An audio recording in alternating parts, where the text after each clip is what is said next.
Please be seated.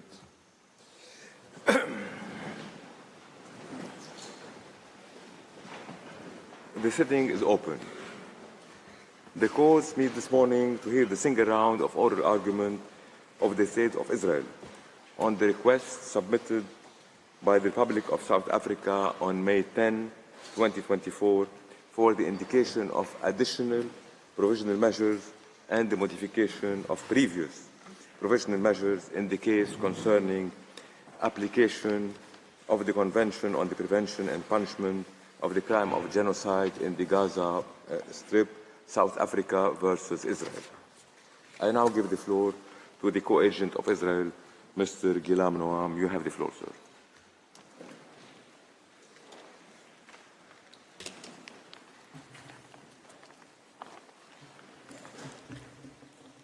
Mr. President, members of the court, it is an honor to appear before you once again on behalf of the State of Israel.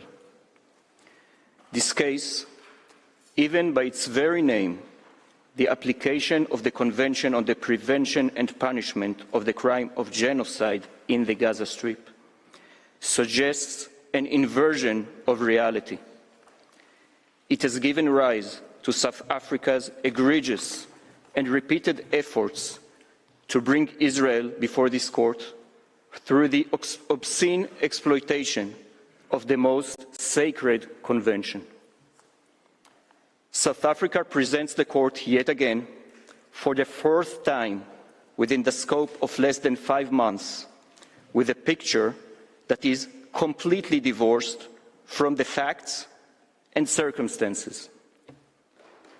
Israel is engaged in a difficult and tragic armed conflict.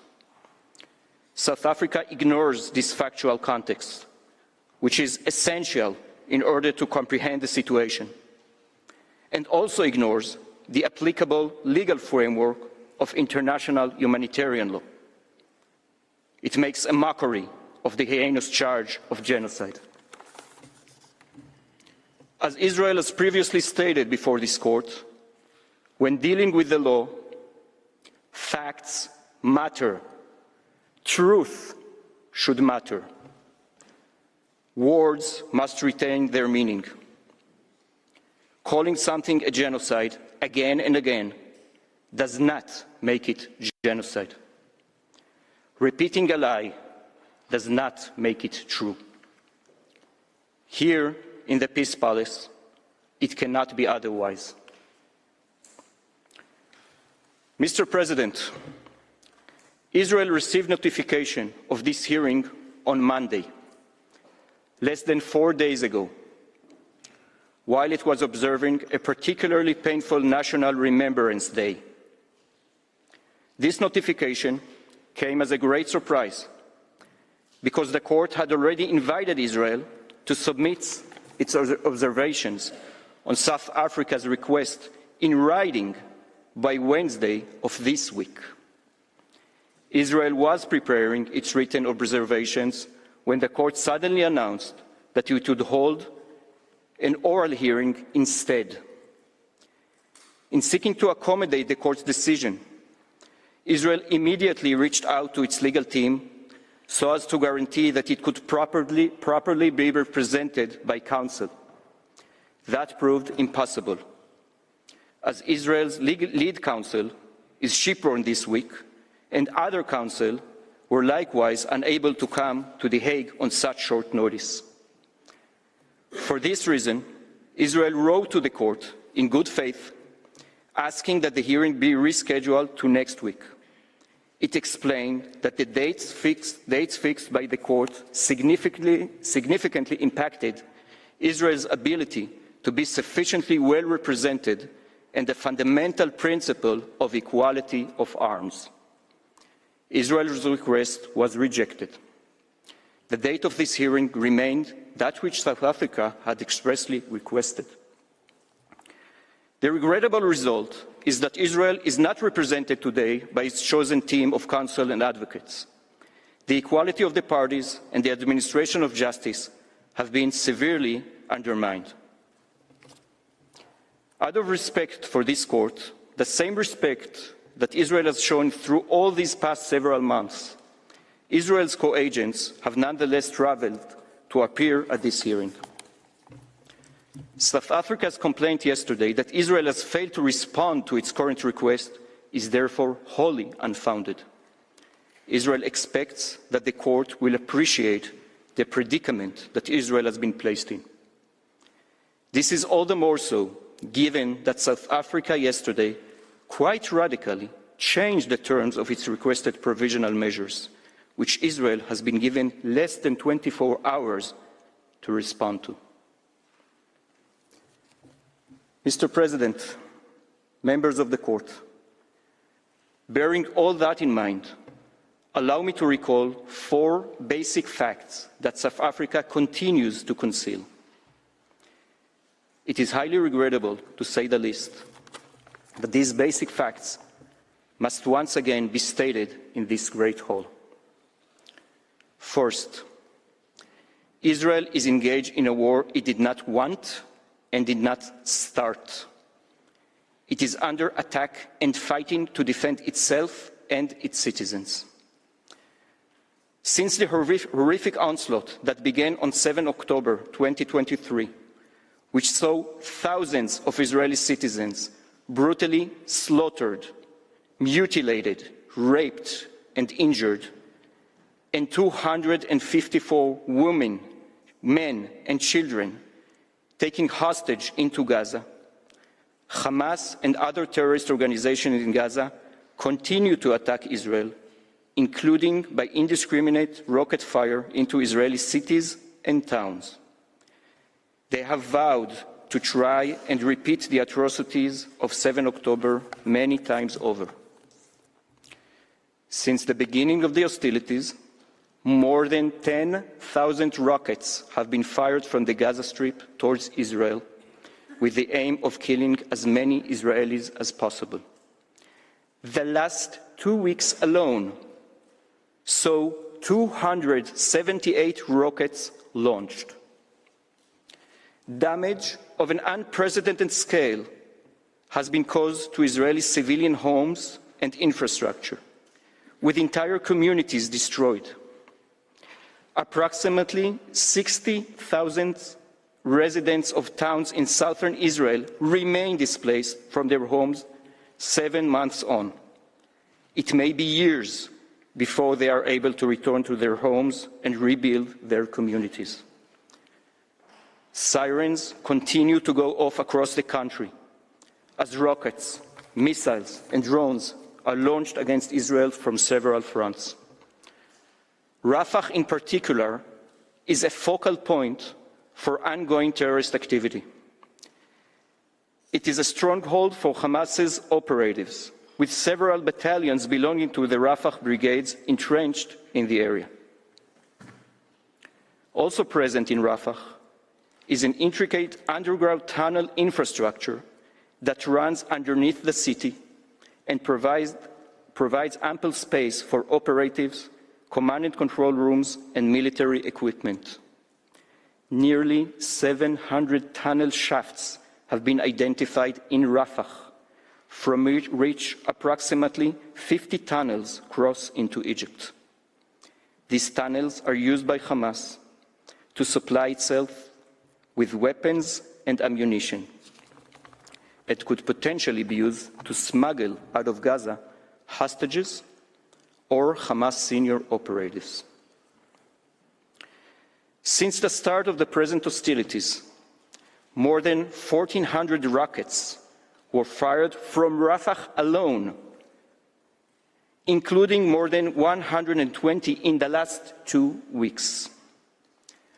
Approximately 600 launch sites were identified in the Rafah area, many of which hidden within or in close proximity to civilian infrastructure. Information regarding rocket launches from Rafah during the current conflict can be found in tab 1 of your judges folder. Israeli hostages are also being held in Rafah by their captors. In fact, Israeli forces managed to rescue 2 Israeli hostages from Rafah on 11 February 2024. I recall that South Africa filed a request with this court the next day for provisional measures that would prevent Israel from taking military action in Rafah, and this request was rightfully denied. South Africa purports to describe Rafah as a last refuge for civilians in Gaza. While many civilians have indeed evacuated to Rafah over the past few months, the fact remains that the city of Rafah also serves as a military stronghold for Hamas, which continues to pose a significant threat to the state of Israel and its citizens. In tab 2 of your folders, you can find a map showing locations of rocket sites, tunnel shafts, and command and control sites embedded in the civilian population in Rafah. South Africa warns this court that, I quote, "If Rafah falls, so too does Gaza." Once again, however, the reality is exactly the opposite. Only by bringing down Hamas's military stronghold in Rafah will Palestinians be liberated from the clenched grip of a murderous terrorist regime, and the road to peace and prosperity may finally be paved. The reality is that any state put in Israel's difficult position would do the same. The right of defense against the brutality of the Hamas terrorist organization cannot be endowed. It is an inherent right afforded to Israel, as it is to any state. Israel is committed, as it must be, to realizing this right in accordance with the law, which is why it has worked diligently to enable the protection of civilians, even as Hamas seeks deliberately to endanger them. To deny Israel this basic right would be to suggest, shockingly, that the most fundamental right afforded to all states should be withheld from one. This is an unthinkable outcome that would tell Israeli citizens and the hostages that they are not deserving of protection, of life itself, and tells the Israeli state that it will be treated unequally in a manner that is at odds with the most basic of legal principles. Israel is acutely aware of the large number of civilians that are concentrated in Rafah. It is also acutely aware of Hamas's efforts to use these civilians as a shield. That is why its battalions are present there. That is why its rockets are there. That is why hostages are there. We do not wish harm to these civilians, as Hamas does. That is precisely why Israel is taking steps to try and contend with the massive complexity that such a situation presents. That is why there has not been a large-scale assault on Rafah, but rather specific, limited and localized operations prefaced with evacuation efforts and support for humanitarian activities. Does Israel face complex operational challenges in Gaza? Certainly. But can we imagine a situation where a state does not take military action to protect its civilians when they are under fire? And can we imagine a court of law telling a state that the law prevents it from defending itself from attack? This is simply untenable. When I last stood at this podium in January, Israeli hostages had been in captivity for almost 100 days. At the time, this seemed inconceivable.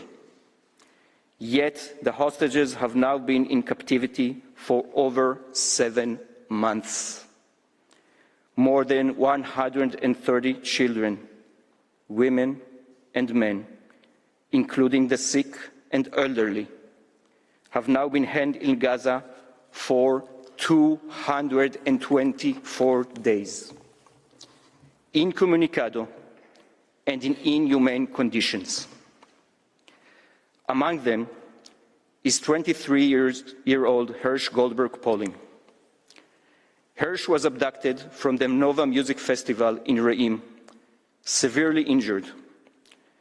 On 25th April 2024, Hamas released a video of Hirsch. In it, he is seen with an amputated arm, which was blown off by Hamas terrorists. He is alive. He needs medical treatment. At least 36 of those who were taken hostage on October 7 have been confirmed dead, and their bodies are still held in the Gaza Strip. Among them are Yossi Sharabi, a 53-year-old father of 3, and Itai Svirsky, who is 38-year-old. Both of them were kidnapped from their homes in Be'eri. On 14 January 2024, in a display of pure, unadulterated cruelty, Hamas made public a video of the two and of a third hostage, 26-year-old Noah Argamani, who was also kidnapped from the music festival, promising to announce on the following day which of the 3 are alive. Shortly thereafter, it was confirmed that Yossi and Itai had both been killed after 102 days in brutal captivity. Additional information regarding hostages still held by Hamas can be found at tab 3 of your judges folder. It remains unclear how many more innocent victims have been killed at the hands of Hamas. Simply put, this situation is unconscionable. It is unbearable for the parents who watch videos of their young daughters bruised and bleeding paraded before cheering crowds in Gaza, and who have heard harrowing accounts told by survivors released from Gaza of the torture and sexual violence they suffered at the hand of their captors. And it is intolerable for a nation obligated to defend its citizens and wishing for their return. This court has called for the immediate release of the hostages, but to no avail. It is Israel's right and obligation to defend them and all its citizens from the evil that was unleashed on them on 7th October and since then. Any state would do the same. Mr. President, members of the court, I next turn to the second fact that must be kept in mind. Hamas, with whom Israel is engaging in this armed conflict, is not a party to these proceedings. Israel is engaged in an intense armed conflict with a ruthless jihadist terrorist organization, one that is not only targeting Israeli civilians, but is also using Palestinian civilians to shield itself, in utter disregard for their lives or for the law. By exploiting the Genocide Convention, South Africa is suggesting a convoluted reading of international law, under which any armed conflict could be brought before the court. It seeks, once again, to obtain provisional measures that would bind only Israel and not its adversary. The absurd result would be that Israel would be denied its inherent right to defend itself. Hamas, for its part, would remain free to continue committing its horrific crimes. The purpose of the Genocide Convention is not to have the court supervise the conduct of armed hostilities by parties to the conflict, by the assertion of the genocide. Rather, the Convention, and subsequently this court's jurisdiction, is limited to the grave crime of genocide. I am compelled to restate once again that there is a tragic war going on, but there is no genocide. Yet, particularly at the provisional measure stage, when the evidentiary threshold is such that the applicant is not required to provide proof of its allegations or the existence of specific intent to commit genocide, there is a danger that the court will find itself engaged in the micromanagement of operational aspects of an armed conflict. This is what South Africa has been asking the court to do. Judge Adok Barak warned precisely of this danger when the court handed out its decision on South Africa's third request for provisional measures. He observed that, I quote, "The court has accepted South Africa's invitation to become the micromanager of an armed conflict and used the Genocide Convention as an excuse to rule on the basis of international humanitarian law. Managing an armed conflict under the Genocide Convention is a dangerous endeavor, especially when one of the belligerents is not a party to the Convention. This remains true when considering South Africa's fourth request." Mr. President, members of the court, this brings me to the third basic fact that must not be ignored. South Africa purports to come before you, yet again, as a guardian of humanity. In fact, it has a clear ulterior motive when it asks you to order Israel to stay away from Rafah and to withdraw all its troops from Gaza. It does so in order to obtain military advantage for its ally, Hamas, which it does not wish to see defeated. It is this reason that South Africa continues to abuse the Genocide Convention, this court, and the procedure of provisional measures. Just 6 days ago, on 11 May 2024, only a day after it submitted the present request for additional provisional measures, South Africa hosted a Hamas delegation in Johannesburg. South Africa's foreign minister herself met with Hamas representatives. They did not use the meeting to urge Hamas to release the hostages, to stop targeting Israeli civilians, to cease using human shields, to cease operating from within and nearby hospitals, UN facilities, and other protected sites.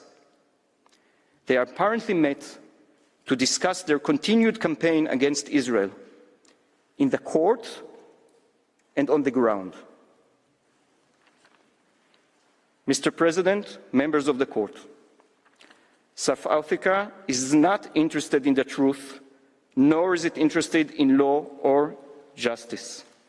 Once again, it is exploiting the court and its authority to issue provisional measures.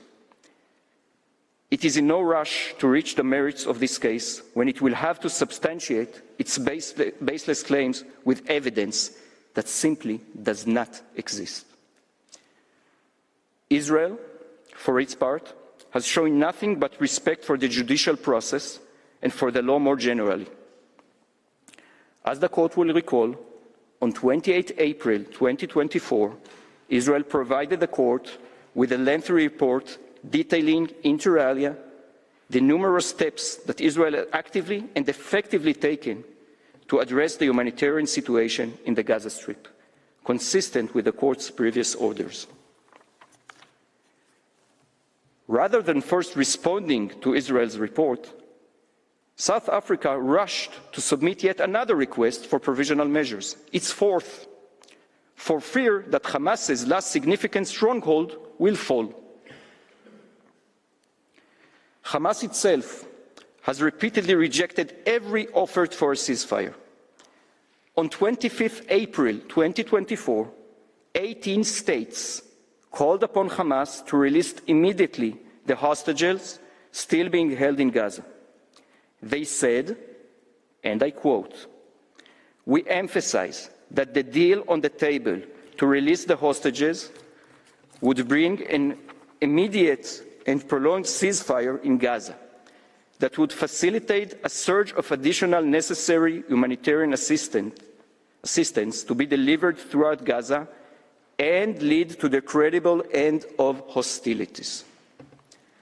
4 days ago, on 13 May 2024, the United States National Security Advisor noted in the same vein that, and I quote, "There could be a ceasefire tomorrow if Hamas simply released women, wounded, and elderly hostages." Israel put a forward-leaning proposal on the table. The world should be calling on Hamas to come back to the table and accept a deal. South Africa spoke yesterday about rebuilding a viable Palestinian society. Yet, South Africa's actions speak louder than its words. By its actions, it is clear that South Africa wishes to see Hamas remain in control of the Palestinians in Gaza and to destine them to misery. It is Israel that wishes to see a different future to Gaza, one in which Palestinians and Israelis can both live in peace. Hamas, the genocidal terrorist organization, will stop at nothing to prevent that. Mr. President, members of the court, this brings me to the fourth fact that the court must not lose sight of. As is the case with all armed conflicts, incidents involving alleged violations of the rules regulating the conduct of hostilities may occur. This reality is not unique to Israel. No state is infallible. Israel's independent and robust legal system addresses all allegations of misconduct, including in the current hostilities. They must not be thrown before this court in the form of facts and conclusions and as evidence of something they are not. Armed conflict is not a synonym for genocide. South Africa mentions some individual incidents reported in the media and attempts to present them as evidence of unlawful policies. Yet, exceptional incidents are just that, exceptional. They do not evidence a policy of illegal behavior, and then also cannot be cited as fact until a proper examination is carried out. Not every media report reflects facts or incidents correctly or in their full context. Israel has been and remains committed to acting in accordance with its international legal obligations, including those under international humanitarian law and the Genocide Convention. Israel has in place the necessary mechanisms to examine and investigate allegations of wrongdoing by its military forces and to ensure accountability for violations of the law. Information about these mechanisms and their activities since the commencement of hostilities has been provided by Israel in both the report of 26 February 2024 and the report of 28 April 2024. It bears repeating before the court today that since the beginning of the hostilities, 55 criminal investigations have been opened by the Military Advocate General with respect to incidents that raise prima facie reasonable suspicion of criminal misconduct. In addition, the fact-finding and assessment mechanism, a permanent, independent and professional mechanism in charge of examining exceptional incidents, is in the process of addressing hundreds of incidents from the current conflict. With respect to various public statements, as I stressed in January before the court, the Israeli legal system knows how to draw a line between statements that are troubling and even obscene, but still fall within the right of freedom of speech in a democratic society, and those statements which go beyond that right. Israel's reports have also outlined the steps taken by Israel's law enforcement agencies to examine dozens of statements made in the context of the current hostilities in order to ascertain whether legal steps are warranted. It was recently decided that some cases justify the promotion of criminal proceedings. At the same time, since the outset of these proceedings, South Africa has consistently cherry-picked statements or taken others out of context in an attempt to attribute to Israel the intent to commit genocide, taking advantage of the low evidentiary threshold at the provisional measure stage.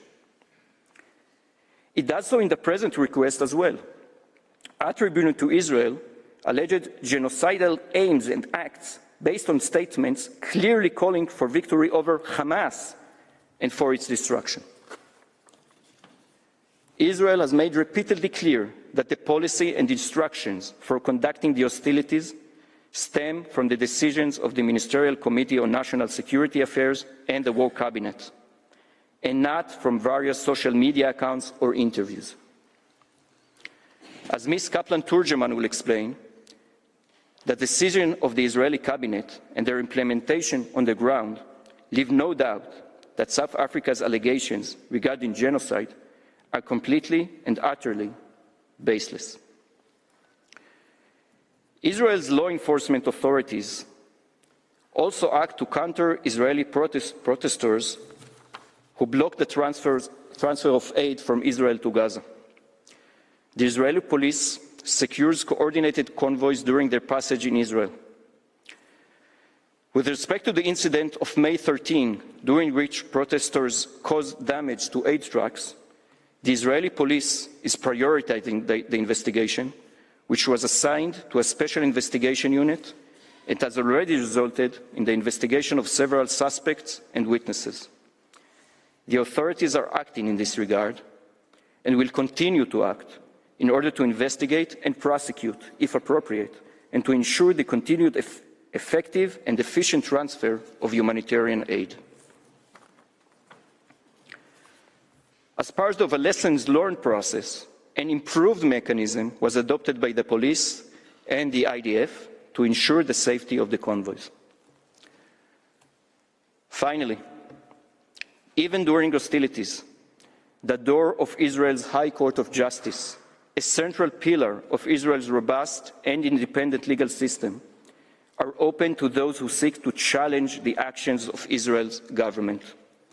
This includes non-governmental organizations, NGOs, and individuals who are not Israeli citizens and residents, if they are potentially affected by such actions.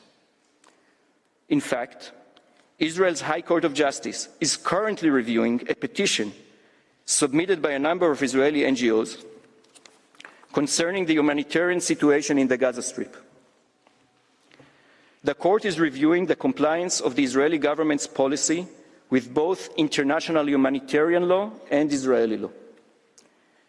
In its response to the petition, the state has submitted extensive briefs and has participated in 2 public oral hearings before a senior 3-judge panel. It has presented in detail the effort it is undertaking to alleviate the humanitarian situation. An additional statement will be submitted to the court within the next few days concerning, inter alia, the operation in Rafah. As I stated before this court in January 2024, even when the cannons were in Gaza, the law is not silent. Israel's legal system and its domestic mechanisms are a testament to this. Mr. President, members of the court, let me now say something about the weakness of South Africa's allegations. Its counsel berated Israel yesterday for casting aspersions at what it called credible information provided by South Africa. But the sad truth is that South Africa cites hateful social media accounts and unsubstantiated news reports in support of its claims. Surely this cannot pass.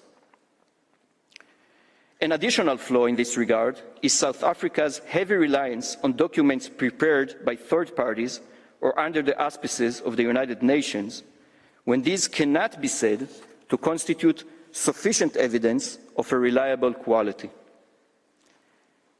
Indeed, the court has itself had occasion to observe that UN reports may only be of such quality, I quote, to the extent that they are of probative value and are corroborated, if necessary, by other credible sources. The court moreover stated that, and I quote, the precise evidentiary value accorded to any report, including those produced by United Nations entities, also depends on the methodology and amount of research underlying its preparation. It is important to clarify. Israel does not underestimate the reports of the UN and other sources. We study them, draw conclusions and lessons in the appropriate cases. However, statements from such reports should not be accepted automatically, especially in a complex combat reality.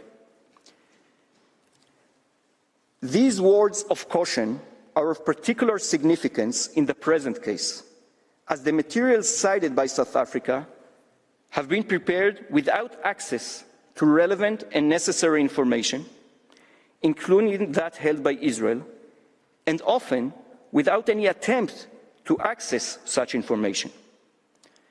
They frequently rely on Hamas sources or on those subject to Hamas intimidation. One striking example, which gives serious cause for alarm, is that even UN OCHA, which has so far parroted information generated by Hamas-run agencies in Gaza regarding fatalities, has recently started to accept that the information coming out of Gaza is flawed. It highlighted that more than 10,000 of the fatalities declared by Hamas are unnamed and thus unverifiable. Concurrently, it revised dramatically the number of verifiable fatalities of women and children fatalities to approximately half than was previously presented, and stopped parroting the baseless claim that 70% of the casualties are women and children. It turns out that the data that the UN were using and that South Africa has presented to this court as true was wrong. While the number of overall fatalities has not changed, the breakdown is crucial. Hamas has been concealing the number of militants in its unverified lists of Palestinian casualties. Hamas's lists also contain persons who died from reasons unrelated to IDF actions, such as fire of terrorist organizations, and show many irregularities in reported age, gender, and ID numbers. In this way, an armed conflict can easily be portrayed as genocide. As we have stated, every civilian death is a tragedy. Moreover, overall fatality counts during a war are not, in and of themselves, evidence of unlawful conduct under international law. Once again, the facts matter. South Africa has not missed an opportunity to make outlandish accusations against Israel, and its fourth request for provisional measures is replete with blatant distortions and misrepresentations. We heard plenty such outrageous distortions and misrepresentations yesterday as well. Perhaps most repugnant is South Africa's suggestion that Israel has created zones of extermination, evoking terminology reminiscent of the systematic extermination of European Jews during the Holocaust. Similarly outrageous is South Africa's cynical attempt to equate Israel's action with the genocidal practices at Srebrenica. How low South Africa has stooped. These allegations leveled at Israel are patently untrue and emphatically denied. Like many of the claims in South Africa's application and requests, they lack any basis in fact or law. South Africa claims that Israel has closed critical border crossings into Gaza, when this is blatantly untrue. It has claimed that Israel has failed to facilitate the provision of fuel for sustaining humanitarian operations and facilities. This is also untrue. Ms. Kaplan-Turgeman will further elaborate on these points in a moment, as well as on the continuous efforts that Israel has been making to alleviate the humanitarian situation in the Gaza Strip. As Counsel for Israel noted before the court during the oral hearing on 12 January 2024, a state intent on committing genocide would not undertake the operational and humanitarian efforts that Israel has taken and is taking to mitigate civilian harm. It would not have delayed a ground maneuver for weeks, urging civilians to seek safer space and, in doing so, sacrifice operational advantage. It would not invest massive resources in facilitating humanitarian aid. If anybody should be told that enough is enough, it is truly South Africa and not Israel. At what point do we say enough to South Africa's repeated attempts to exploit the provisional measure procedure of this court in such a vile and cynical manner? This war, like all wars, is tragic and terrible for Israelis and Palestinians, and it has exacted a terrible human price. But it is not genocide. I can only recall once again that Israel has made it clear that if the hostages were released and Hamas were to lay down its arms, the hostilities would cease, and has been engaged intensively in negotiations to that effect. Mr. President, members of the court, South Africa asked this court to order Israel, and I quote, cease its military operations in the Gaza Strip. South Africa has asked the court to order the cessation of military operations by Israel in its previous request. The court has not done so. The court is well aware that to do so would mean that 132 hostages would remain to languish in Hamas's tunnels forsaken. It would mean that Hamas would be left unhindered and free to continue its attacks against Israeli territory and Israeli civilians, which it has a stated intention to do. It would turn the Genocide Convention into a sword rather than a shield, and would strip Israel of its rights under international law and the Israeli civilians of its protection. Such a situation is both legally and morally untenable. For all of the reasons given in response to South Africa's earlier requests for similar provisional measures, the court rightfully rejected South Africa's previous request, and it would be wholly inappropriate to grant a provisional measure in such terms. The second of the provisional measures requested by South Africa repeats earlier requests it has made, either sufficiently covered by the various provisional measures ordered by the court or rejected in previous rounds. South Africa has not given sufficient reason why the court should now deviate from or essentially duplicate its earlier decisions. The third provisional measure requested by South Africa would require that Israel submit an open report to the court on all measures taken to give effect to these and previous provisional measures. As I have said, Israel has engaged fully and sincerely in these proceedings, despite the outrageous and libelous claims that have been leveled against it. It has submitted to the court 2 detailed reports that has been forthcoming about the efforts it is undertaking, as well as the challenges it is dealing with to alleviate the humanitarian situation in Gaza. It has made clear time and again its unwavering commitment to its obligations under international law. It has done this while the fighting continues and the citizens are still under attack. South Africa has responded with a barrage of requests. It has clearly adopted a strategy of dragging Israel to court endlessly, regardless of any legal undertakings by Israel. In these circumstances, ordering Israel to submit another report is unwarranted. Mr. President, that concludes my statement. I ask that you now invite Ms. Kaplan-Turgeman to the podium.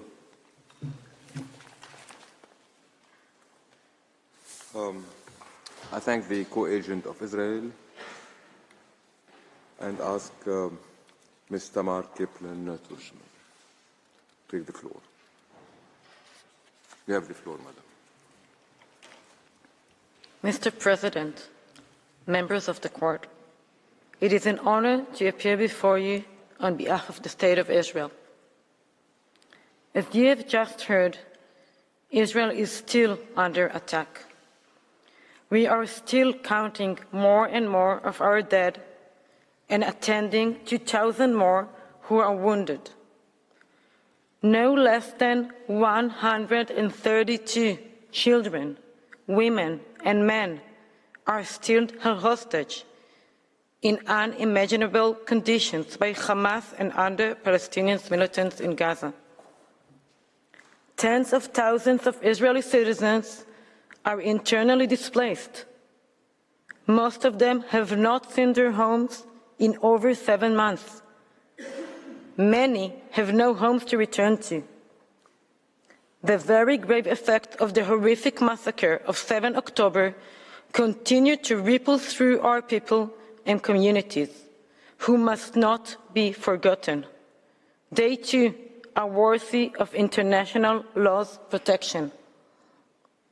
Mr. President, members of the court, I draw particular attention to the women still held hostage in Gaza. Ms. Amit Sosna, who was held captive in Gaza by Hamas for 55 days, testified recently that she was physically abused, beaten up, and chained to a bed, threatened at gunpoint, and forced to perform sexual acts on her captor. Hamas refuses to release these women and all the other hostages it holds. It brazenly refuses to alleviate the humanitarian suffering that this war has brought to all concerned on both sides.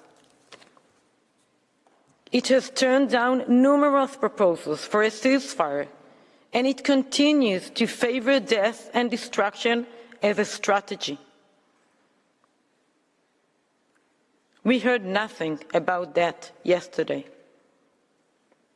In fact, while South Africa made many outrageous, false statements yesterday, perhaps most striking was what it did not say.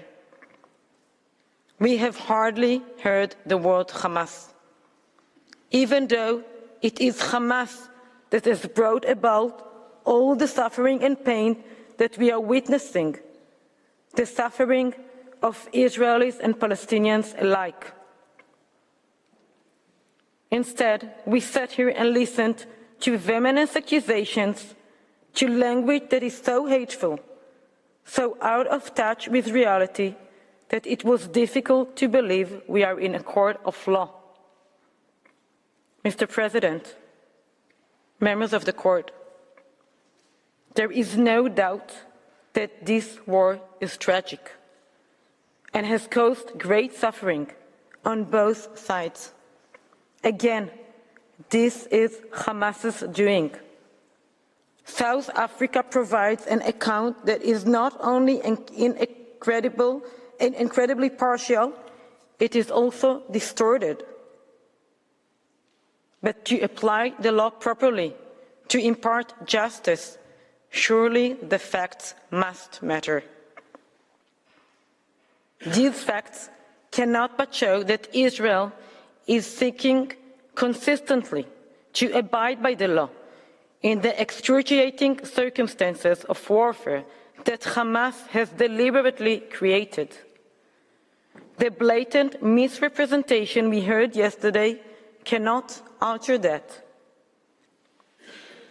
For a start, South Africa claims that Israel has shut down the two main land crossings through which aid enters into Gaza, this being the Rafah and Kerem Shalom crossings, and that Israel has cut Gaza off from all humanitarian, medical, and other supplies. This is patently untrue. The truth is that Israel allows and facilitates, as it has been for months, the provision of more and more humanitarian aid to the civilian population throughout the Gaza Strip. It does so through a number of crossings on a daily basis.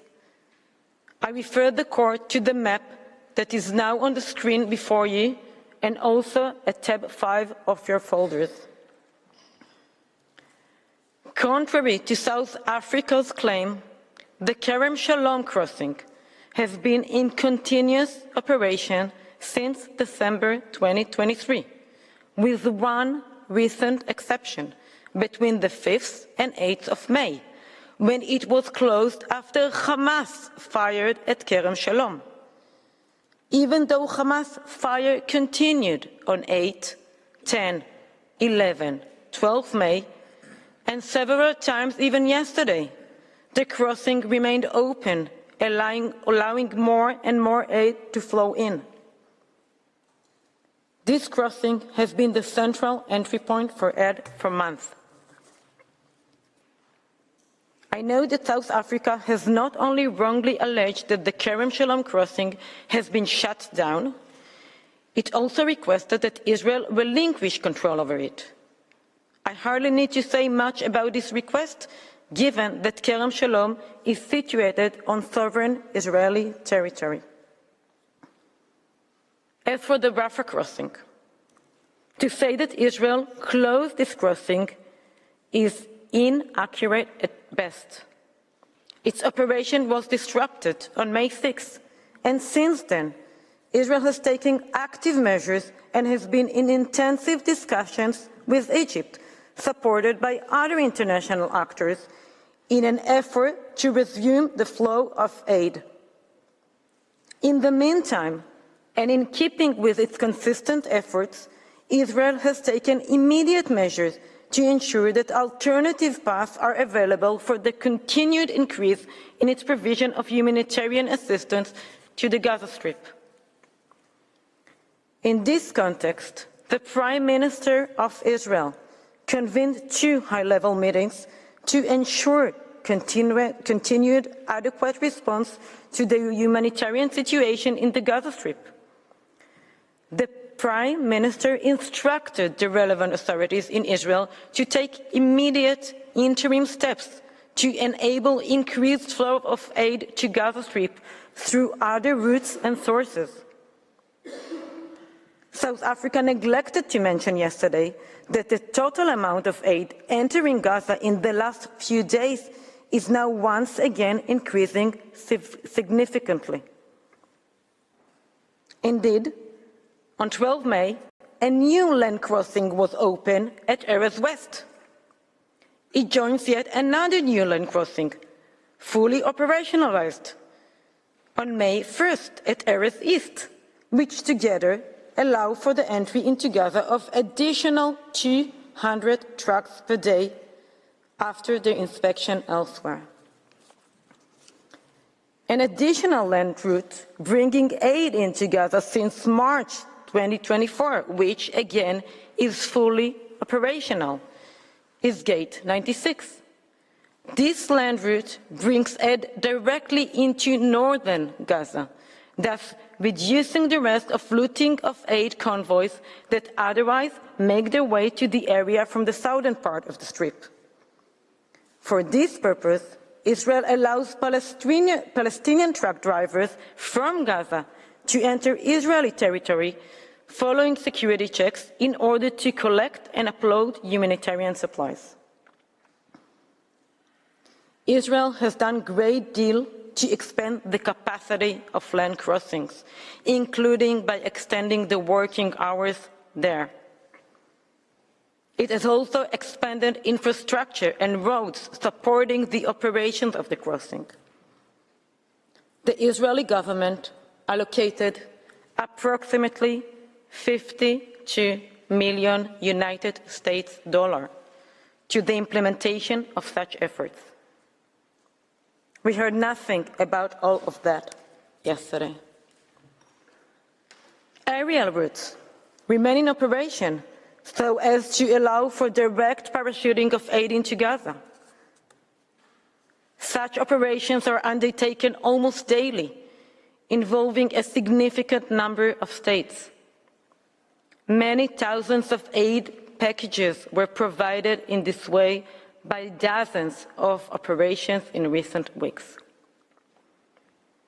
The temporary floating pier off the Gaza coast, whose construction began following President Biden's declaration on 7 March 2024, begins operating today.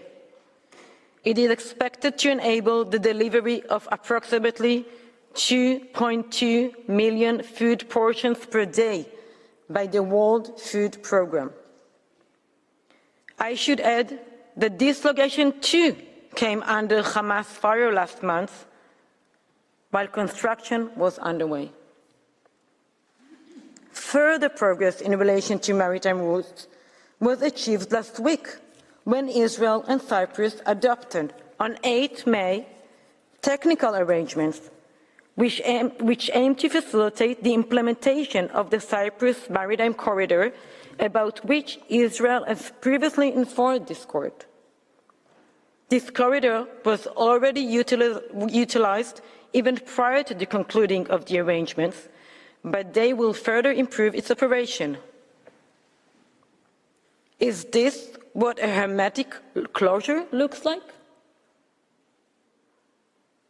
Mr. President, members of the court, it is not difficult to see that Israel has been making extensive efforts over the recent months, together with various international partners, to increase the provision of humanitarian assistance throughout the Gaza Strip. There have been remarkable achievements. South Africa's complete disregard of this reality and this truth is as telling as it is alarming. Israel's extensive and ongoing actions have been detailed in the reports submitted by Israel to the court, most recently on 28 April. They have brought about a significant increase in the amount of humanitarian aid that had entered into Gaza. They are consistent with the decision adopted on 4 April by Israel Ministerial Committee on National Security Affairs, headed by the Prime Minister of Israel, and I quote, to increase the efforts to allow and facilitate the transfer of humanitarian aid for the civilian population in the Gaza Strip, end of quote, and to establish a ministerial team to, and I quote, implement the policy of the cabinet regarding the transfer of humanitarian aid to the Gaza Strip, end of quote. The decision records that these steps are undertaken further to the recommendations of security and foreign affairs officials concerning the need to continue the provisions of humanitarian aid to the civilian population in the Gaza Strip. All of these steps have had a significant impact in alleviating the humanitarian situation and avoiding the catastrophes which South Africa threatened were imminent in December, then January, then February, then March, and then April. While the situation is constantly changing, Israel is adapting and continues to work to improve the humanitarian situation and to prevent harm to civilians and to aid workers. I note that, as Mr. Noam has said, Israel's actions in this context are currently under the judicial review of Israel's Supreme Court. These steps have been repeatedly accompanied by clear statements from Israel leadership. For example, Israel's Prime Minister Netanyahu said on 15 May that, and I quote, "Our policy from the start, from the beginning of the war, my policy was, you have to provide the basic humanitarian aid that is required by international law." But in the last 6 weeks, we actually changed it, not only to providing basic humanitarian aid, but flooding Gaza with humanitarian aid, end of quote. Israel's Defense Minister, Gallant, likewise said on May 1st that, and I quote, "We are taking significant measures in order to increase the volume of humanitarian aid into Gaza. This is essential," end of quote. He added that, and I quote once more, "We are fighting Hamas, a brutal terrorist organization. We are not fighting the civilian in Gaza, and we will facilitate the delivery of humanitarian aid," end of quote. In order to show a genocidal intent that simply is not there, South Africa continues to distort other statements. In quoting the Prime Minister as stating that Gaza must not constitute a threat to Israel, they omit to mention that he was expressly speaking about Hamas and returning the hostages it took. When quoting the Minister of Defense as saying that the military operates neighborhood by neighborhood and will reach every location in Gaza, they neglected to say that he too referred expressly to Hamas. In the same statement, he also made plain that the humanitarian issue is a central one. While South Africa turns a blind eye to Israel's remarkable efforts, they have not gone unnoticed by others. The UN Senior Humanitarian Coordinator, who was appointed following Security Council Resolution 2720, said on 24 April in a briefing to the UN Security Council that Israel has taken a number of steps to improve aid delivery. When asked about her contacts with the Israeli side, she said that there is a very constructive cooperation with her mission. Senior government officials of various states likewise said they saw real and demonstrable progress in the delivery of aid. To say, as South Africa presently does, that Israel is deliberately denying humanitarian aid cannot be farther from the truth. On the contrary, Israeli actions undertaken in accordance with orders from Israel's highest levels of government show exactly the opposite. Only yesterday, no less than 365 trucks carrying humanitarian supplies enter into Gaza through the various land crossings. More than 330 of the trucks enter through Kerem Shalom, the same crossing that South Africa said yesterday was shut down. Other allegations about South Africa fare no better. Contrary to South Africa allegations, thousands of international aid workers have been entering and exiting Gaza. Deconfliction mechanisms were reviewed and improved following highly unfortunate incidents in order to guarantee that their safety is always maintained. These lessons learned, too, have been detailed in Israel's recent report to the court. Fuel continues to be delivered to Gaza, including this past Wednesday, when 76,000 liters were transferred to the World Food Programme. Times do not permit setting the record straight with regard to all of South Africa's outrageous misrepresentations. But the claim that Israel deliberately hampering medical services in Gaza, or that Rafah is the last viable location for medical care, cannot be left unanswered. Israel persistently continues to facilitate the enhancement of medical services throughout the entire Gaza Strip. In addition to the hospitals located in Rafah, efforts have been extended to support the rehabilitation of hospitals elsewhere in the territory. This may be seen at tab 6 of your folders. In fact, 14 hospitals are in operation outside Rafah. 8 field hospitals are in full operation, with only 2 of them located in Rafah. A field hospital, which was established by the ICRC in the Al-Muasi area, began operating as recently as 9 May. One more field hospital is due to open later this month. and the establishment of 4 more field hospitals currently under consideration. Mobile clinics continue to operate in the Al-Muwathi area too.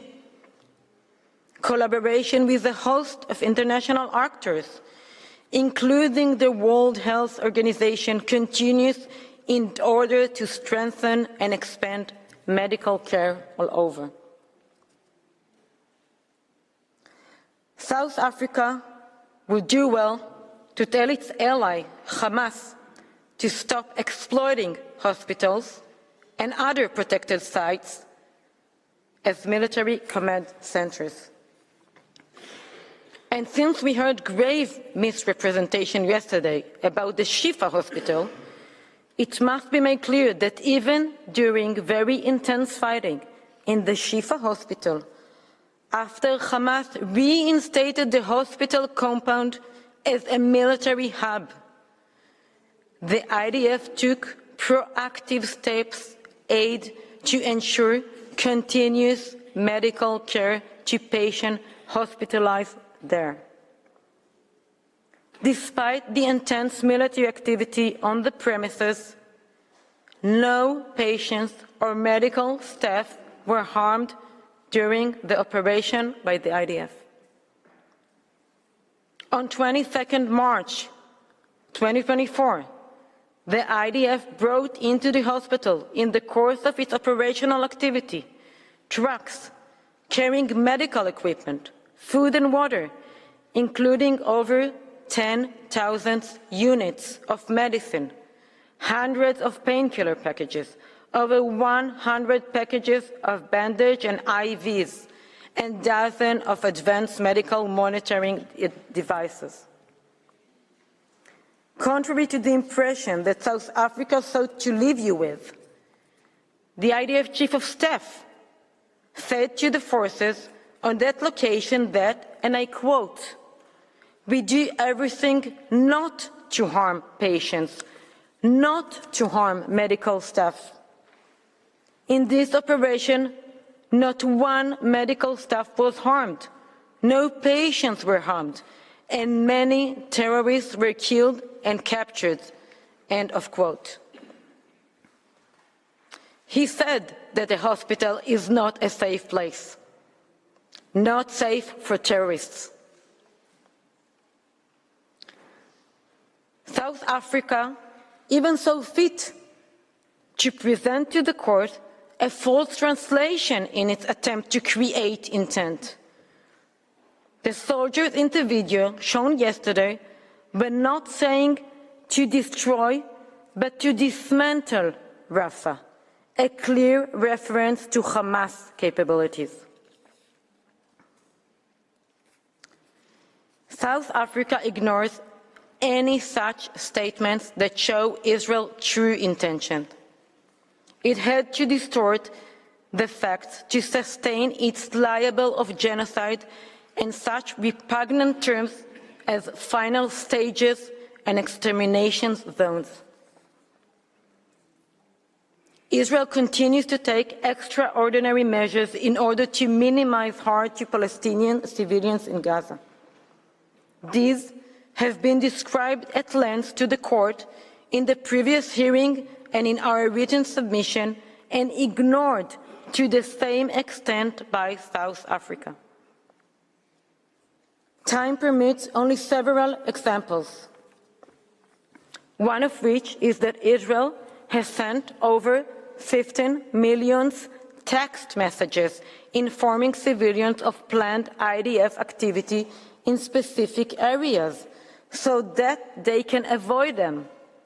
It has made over 18 million pre-recorded phone calls and an additional 100,000 individual phone calls alerting individuals of danger in their vicinity.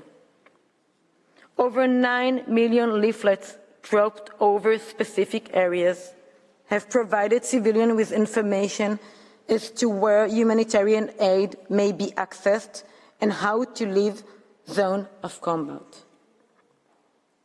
Once again, Is this how a military set on total or partial destruction of people operates? It is also the Israeli military that has put in place clear and definite procedure for targeting. This requires, inter alia, selection of munitions that would achieve the military need while minimizing civilian harm, and the conduct for each and every strike of a proportionality assessment in accordance with international humanitarian law. The IDF, moreover, marks sensitive sites, such as the medical service and shelters, on military operational systems, and takes additional measures to ensure that IDF forces are aware of them. All this likewise applies in operations in Rafah, as may be seen at tab 7 of your folders. While fighting to defend Israel, it is also engaged in ensuring that humanitarian aid continues to flow in. South Africa speaks of extermination zones, but the source cited in its request in support of these allegations does not say this, let alone prove it. It does reference express statement from the IDF Chief of Staff that civilians in combat areas must not be killed.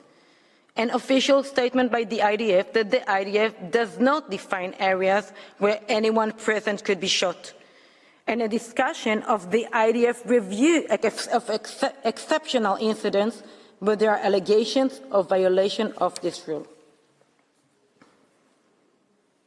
Equally unsettling is South Africa's false allegation that the IDF uses artificial intelligence that decides who to attack, a claim the origin of which is one press report that relies on anonymous sources.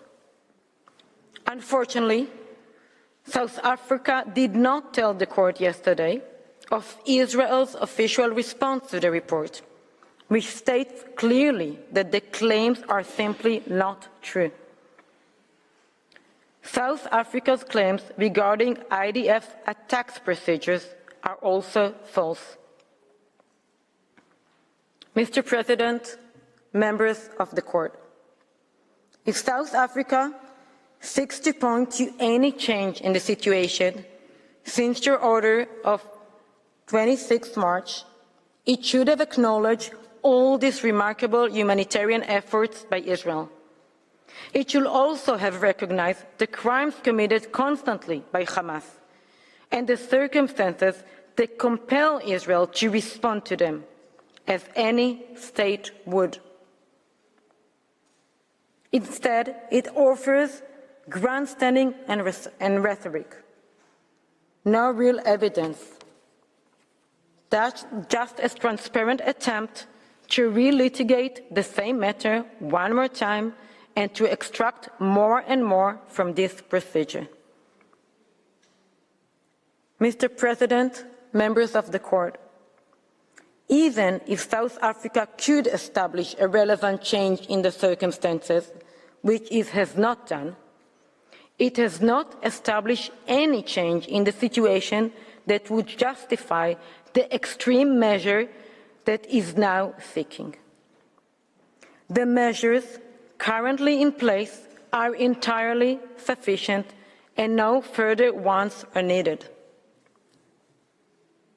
As Mr. Noam explained, South Africa is trying once more to drag this court down a very dangerous path.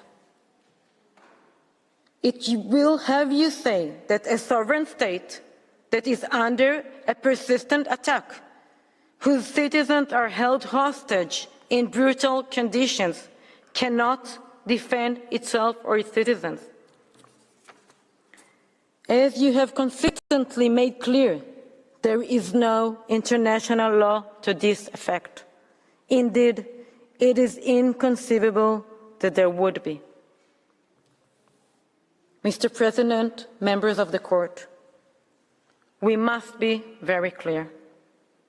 Acceding to South Africa's request would be an affront to the very idea of the protection afforded by the law.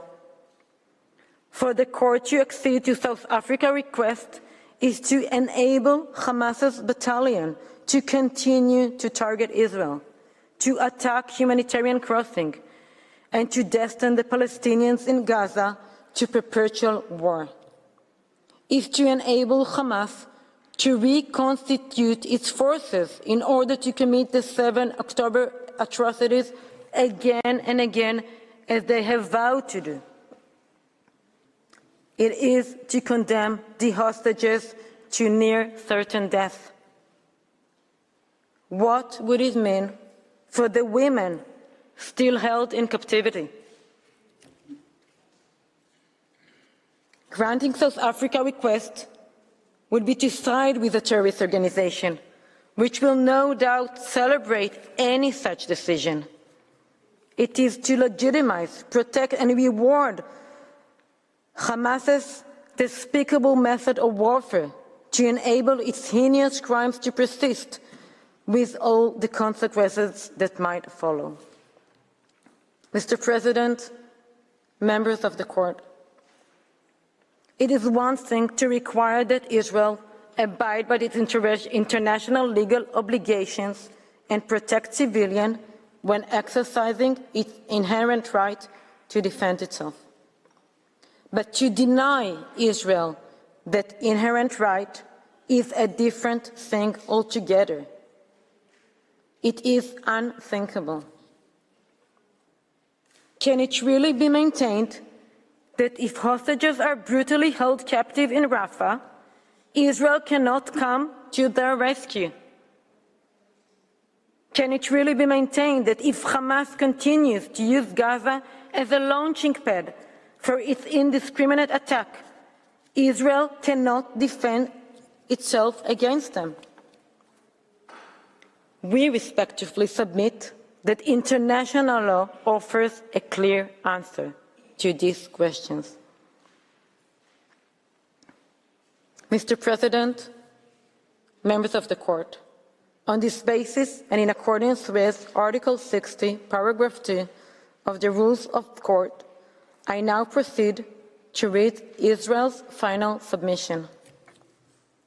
The State of Israel requests the court to reject the request for the modification and indication of provisional measures submitted by the Republic of South Africa. Liars! Liars!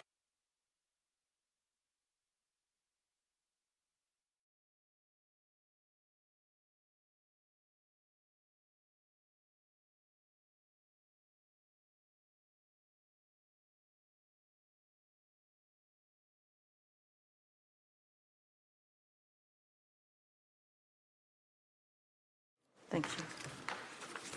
Okay, I thank the co-agent of Israel, Ms. Tamar Kaplan-Turjuman. Before the end of this set of hearings, I would like to give the floor to Judge Nolte, who wishes to put a question to Israel. Judge Nolte, you have the floor.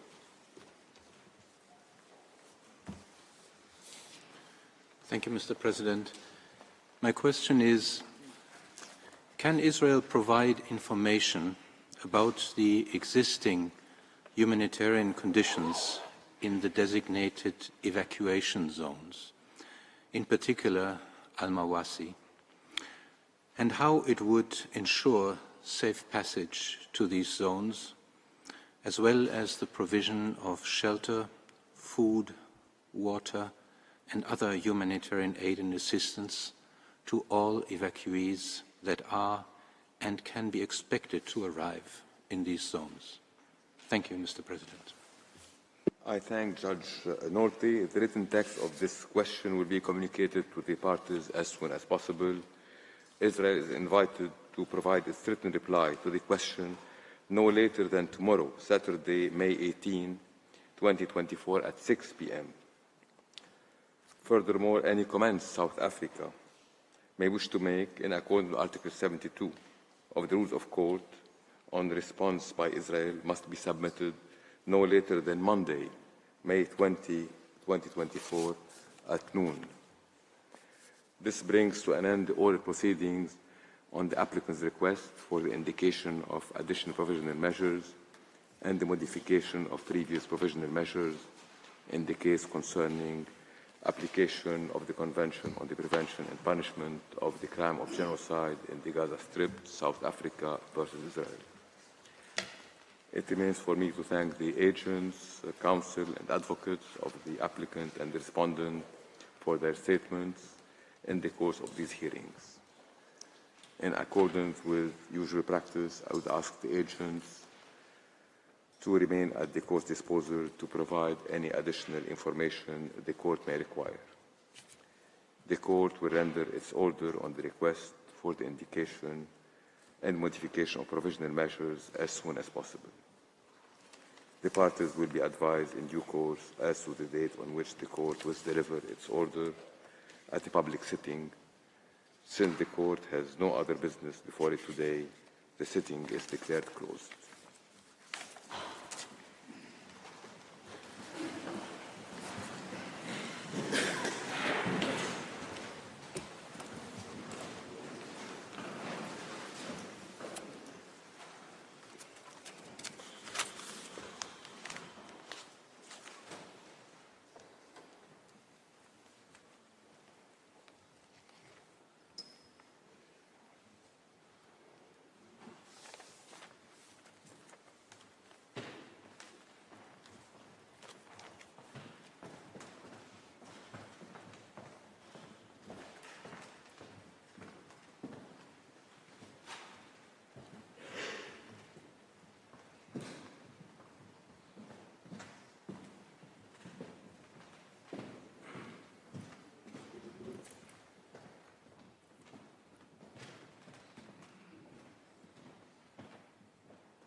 just ask to the... Could you come? Yes. Come as close as possible. One more if you can. One more? One more? Yeah, thank you. Is that fine? So, to introduce ourselves, again, I'm Zain Dango. I'm the Director General of the Department of International Relations Corporation of South Africa, which is essentially Foreign Affairs. Mr. Amari Jaji from the Palestinian Authority, also from the Foreign Affairs Division. We just have a few points to make given the response by Israel to our own pleadings yesterday. I think the first thing we want to say, just in terms of the tenure and the nature of it in general, and I want to get to some specifics, and Amar can add in, is that what we heard today was not really an engagement on the facts, some engagement on the facts, but not really rebutting what South Africa is trying to assert, is essentially trying to detract and blame, cast political aspersions on the intentions of South Africa. And what we are hoping for is that the judges will actually look at the strength of our own pleadings, not only now, but also in terms of our responses to Israel's written reports as required by the courts. Because we do believe that our own intention here has really been to bring to the fore key concerns around international crimes, in particularly the crimes of crimes, which is genocide in this case. And we are very serious about that from a human rights perspective, and not essentially here as alleged by Israel that we are here to defend or protect Hamas from destruction.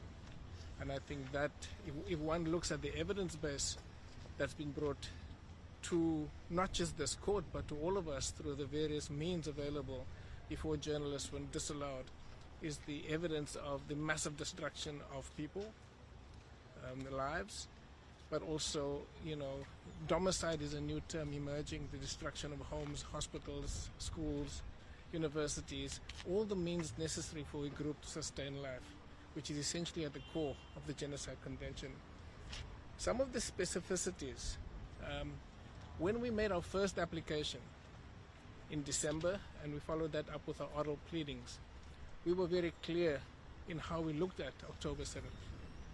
We were very clear in our application that while we recognize under the Geneva Conventions, especially Protocol 1 of the 1977 Geneva Convention, that oppressed people have the right to use force. They cannot target civilians. Targeting of civilians is a war crime. And it's for that reason, shortly after October 7th, we approached the International Criminal Court to ask for both Hamas and those involved in the armed attacks to be investigated for war crimes under that Geneva Convention Protocol 1, but also in terms of the Rome Statute. We also asked for, of course, for Israel to be investigated for war crimes. And in the case of Israel, also because of genocide, because of the unfolding genocide. So to argue that we are here again, as they did in January on behest of Hamas, is completely false. They then refer to a conference that took place in South Africa. It was a civil society conference. That civil society conference expressly invited civil society people that had nothing to do with government. And it included civil society formations from Palestine, including from the Palestinian Authority, where there's a section dealing with anti-apartheid and an anti-apartheid conference. So to suggest, as they did, that this was a government hosting of Hamas is completely false. And we just needed to clearly rebut that. I want to go back to the Geneva Protocols and just to put the context for how South Africa approaches this. South Africa has got a liberation movement, not government, that signed the Geneva Protocol of 1977. In 1948, with that liberation movement is subsequently become the majority governing party. And in 1948, they voluntarily signed to adhere to all the prescripts of that Geneva Convention that they will not target civilians. That is something that is crept into how government approaches these things. So we are signatories to the Geneva Conventions. I must point out that Israel is not a signatory to that very same Geneva Convention. They've recognized that they may have some obligations under international customary law, but essentially they are not adherents to the Geneva Conventions, that we hope that now that they are mentioning it, will find themselves bound to it, given that international customary law is binding too. And important, Article 75 of that convention prohibits expressly, as a war crime, collective punishment. It prohibits expressly, as a war crime, torture. And we've seen that happening in the current context. So if they want to point out to the war crimes perpetrated by Hamas, then clearly they must see that what they're doing is a war crime. And it's more serious in their case because they're a state and bound by various obligations as a state, even if they are not a party to the Geneva Conventions, particularly Protocol 1 and Protocol 2 of 77. So I wanted to clarify that, and hopefully the other issue that I think we need to touch on is the unconditional release of hostages. On the steps here, our Minister of Foreign Affairs, when the court made a judgment in January, expressly agreed and stated that the hostages must be released unconditionally.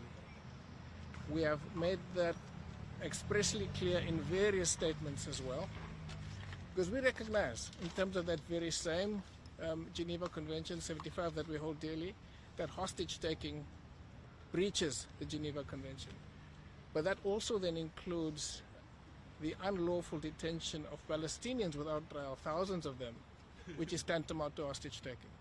So we call for that, for Palestinians who are arrested without, essentially what we call detention without trial, that it's essentially tantamount to hostage-taking in the current context. So we hope that this will be something that will be factored in as well. With regards to the attack on the data, on the fatalities, the use of OCHA in this report reflects similar incorrect interpretations of what OCHA is saying. OCHA has released a statement that it says that it's not reducing its numbers. It's essentially just trying to verify in a close as possible a way the actual people that's been killed. They are not revising their numbers down. What they're saying is the numbers remain the same, and that until the verification is complete, that their statistics remain.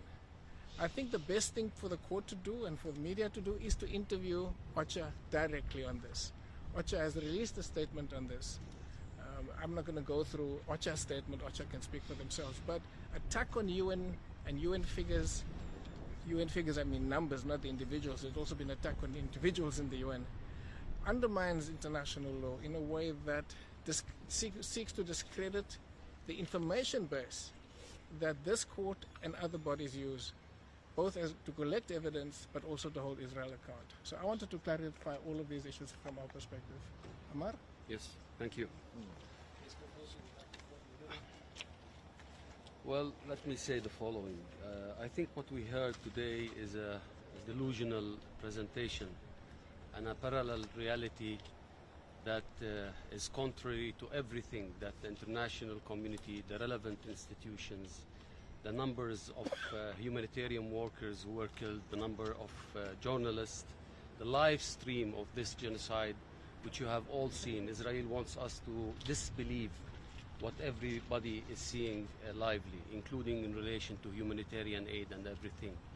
This, what have been represented today and presented before the court today, is contrary to what international organizations and relevant bodies who are working on the ground and denied to take actions related to relieving the suffering of the people on the ground are saying contrary to what Israel is saying today.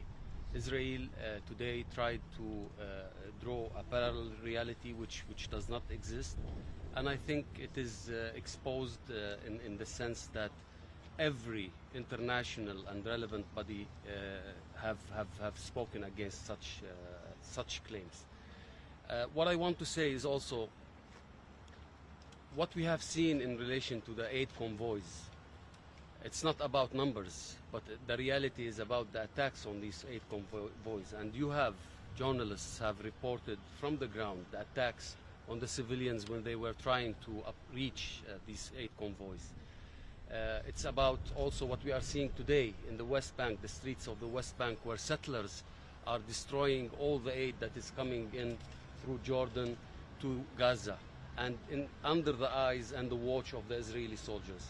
These are the realities that Israel wants us to unsee, and to paint a picture where civilians in Gaza are living a rosy life, almost the way they pictured it, including in relation to hospitals and everything else. So I think you have reported, and the reports are out there, whether it is from the journalists, which Israel has killed more than 100 of them, whether it is the aid workers, which Israel has killed hundreds of them, whether it is the civilians and the numbers which they try to discount and to paint that Palestinians are suicidal. You know, they are telling us to leave that area because it's getting bombarded, but we decided to die in these areas and to kill our children with ourselves. Basically, again, dehumanizing Palestinians and picturing us in a way that we like to die and we like destruction. Again, I think the question that also the German judge has requested is an extremely important question, because this is the bottom line in which Israel has been asking civilians in hundreds of thousands and in millions to move from one place to another over one day or another, and attacking the routes that it draws to them, and asking them to move to barren areas where there is no services and no aid whatsoever. So we'll look forward to see what Israel will respond. And of course, the facts speaks for themselves, including UN reports, which has been attacked and constantly attacked. We are, happy that finally Israel decided to quote OCHA, because OCHA a few days ago was for Israel a villain that is only parroting, including by the terms of what Israel was saying inside the court, parroting Hamas's number, which is untrue and inaccurate, because these are verified numbers and everybody knows that they are verified.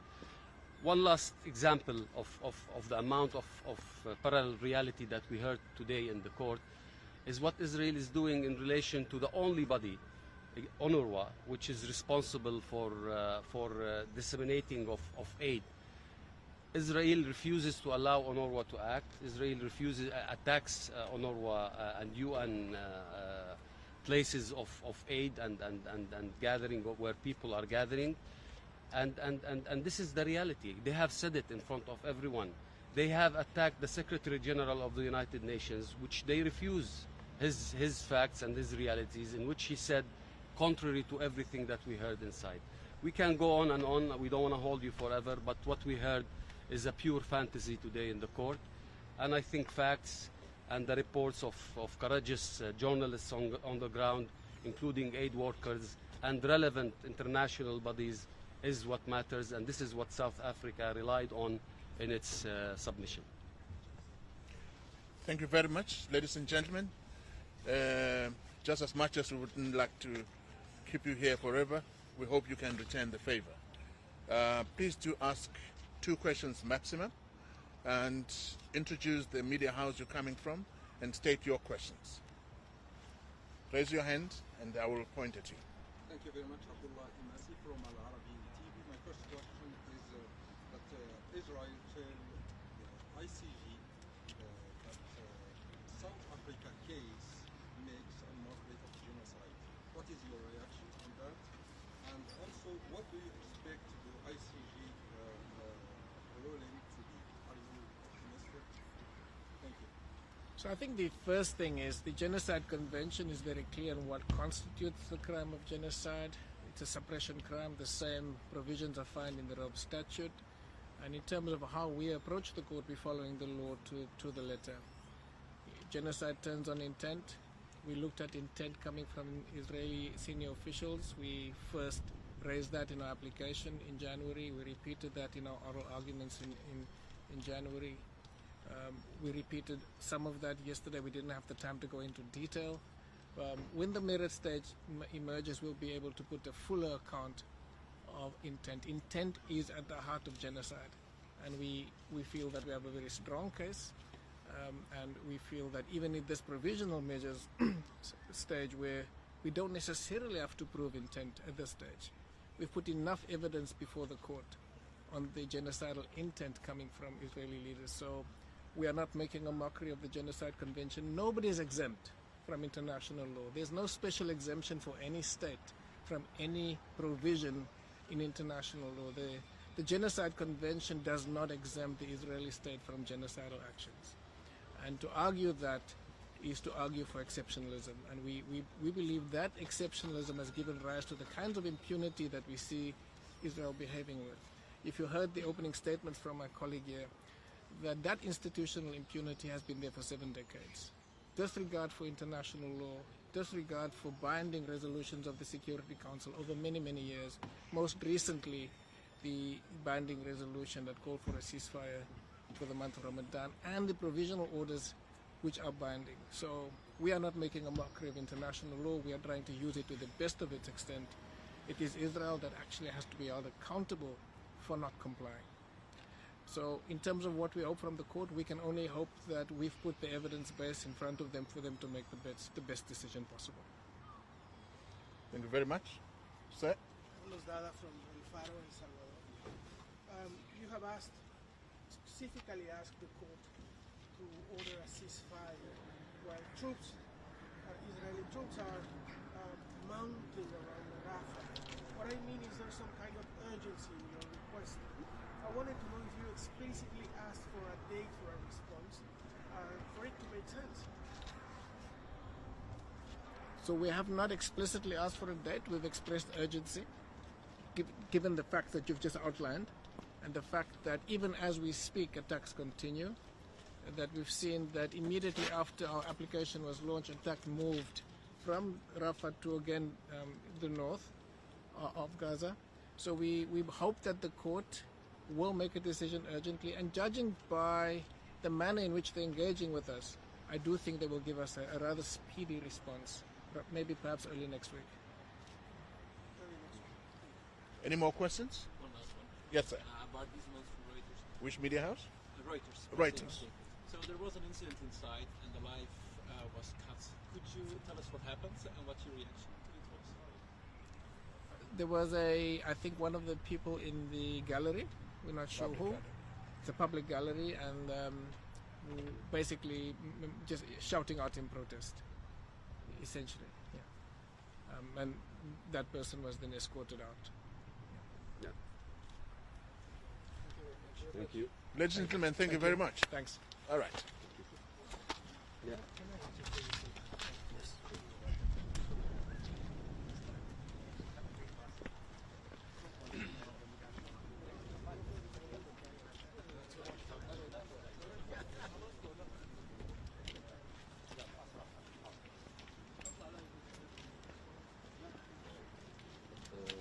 Let me just pull out my phone.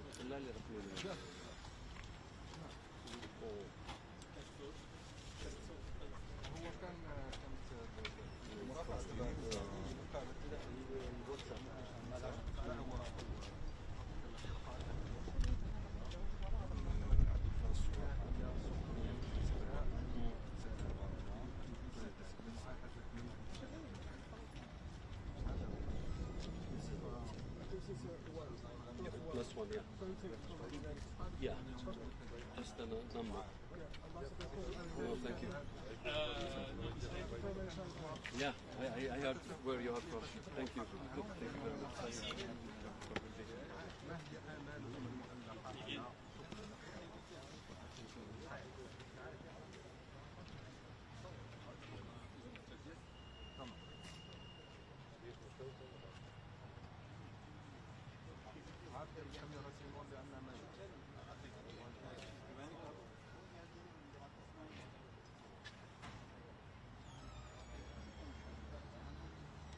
Onlar da senin yani o güvenlik yanlış bir şey söyledi.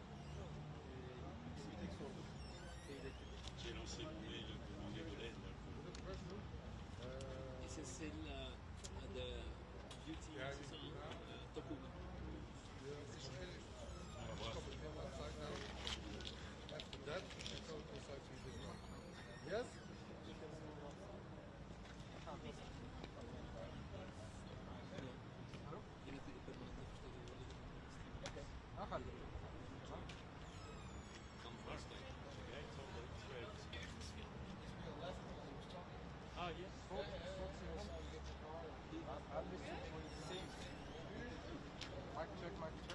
No, keep our eyes.